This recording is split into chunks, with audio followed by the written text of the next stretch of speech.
Paeng mabangis, makinis, manipis, minsan madungis, pero masarap.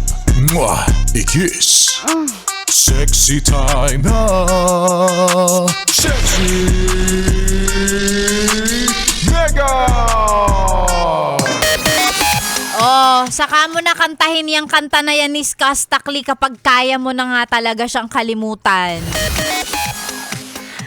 Ay nako. At para sa mga yes friend natin na in the process, yan. Nasa proseso ng pagkalimot sa isang tao. Nakakatawa lang ito share ko lang ulit kapag gusto mo talagang hindi ka makalimutan ng isang tao, utangan mo siya tapos wag ka na magpakita.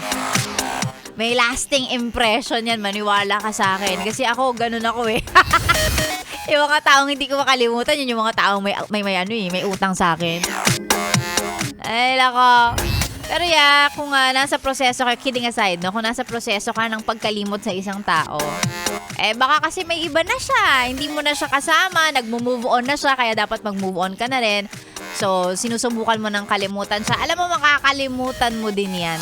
Lagi namang sa umpisa lang mahirap mag-move on eh.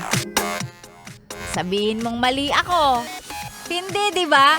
Laging sa umpisa lang yon mahirap. Tas kikinig-kinig ka pa ng mga ganitong mga gantong programa sa Yes FM, puro love song. Diba? Para kang naglalagay ng asin sa bukas na sugat with alcohol, kaya talagang masakit, mahapde.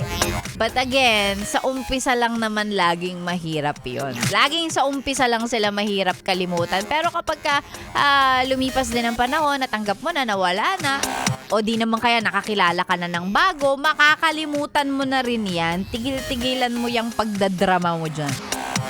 Ay, hindi pala. Valid naman yung magdrama, pero dapat alam mo lang kung hanggang saan. Huwag ka masyadong magpakalugmok. Ikaw talaga. Ay nako, 10:40 sa orasan ni Sexy Megan. By the way, hello at magandang umaga / magandang tanghali sa lahat ng nakikinig sa atin sa ating Facebook Live. Ayan. Hello, magandang umaga. Ayan. Hello sa mga nakatune in. Ayan. May isa pa dito, sabi niya, uy, Sexy Megan, pa shoutout naman from Romblon. Layo, Romblon. Kain na daw ng paksiw na isda. O, yung nanay ko din. Yung nanay ko din nanonood. Hi, ma. Ganon din kay John Leyva. Magandang umaga. Gerald Mishano. Ayan, hello sa inyo. Thank you so much sa panonood / pakikinig. At syempre sa lahat ng mga yes friend natin na nakatune in.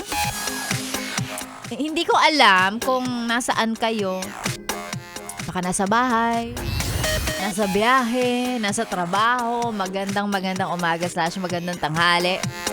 Ngayong araw ng Lunes, maraming salamat at sinamahan ninyo si Sexy Megan. Kumain na rin po kayo, halos lunchtime na. Huwag pong nagpapagutom, hindi maganda yan. Totoo naman, minsan yung mga taong mainitin ang ulo at mga taong masungit, gutom lang yan. Kain tayo, wag mong papalipas ng gutom.